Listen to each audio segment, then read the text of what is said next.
students, I hope your preparation is going good. If not, don't worry. Sri Gurukula is here to help you. And I am Anmol Yadav. I will be your physics and mathematics mentor. I am an NIT-JEE graduate. So bring out your books. Let's make your preparation stress-free.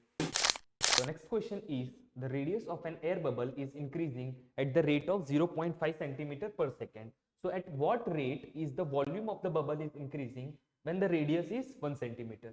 So given data is, first is given is the rate of change of radius, means dr by dt. The change in radius with time is given as 0.5, which means 1/2 centimeter per second, correct? Now at what rate the volume is decreasing, means at when radius is equals to, means they are asking when radius is equals to 1 centimeter, what will be dv by dt, means dv by dt is question mark. This is what we are supposed to find. So how we will find? We can, since bubble is generally a spherical bubble, right? So radius of a volume of a sphere, if you remember, v is equals to 4/3 pi r cube, correct? Now if you will differentiate this, dv is equals to 4/3 and pi are constant, 4/3 pi as it is, and differentiation of r cube will be 3r, and differentiation of r will be differentiation of r cube will be 3r square, and differentiation of r will be dr.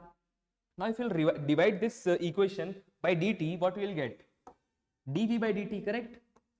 We are getting dv by dt in terms of r and dr by dt, and dr by dt and r both are given in the question, so we can use this formula simply. So dv by dt is equals to 4/3 pi, this 3 and 3 will cancel out, so this will become 4 pi,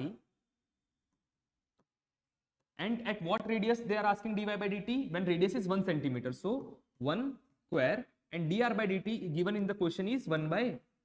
So this 2 ones are and 2 twos are, so this will become 2 pi.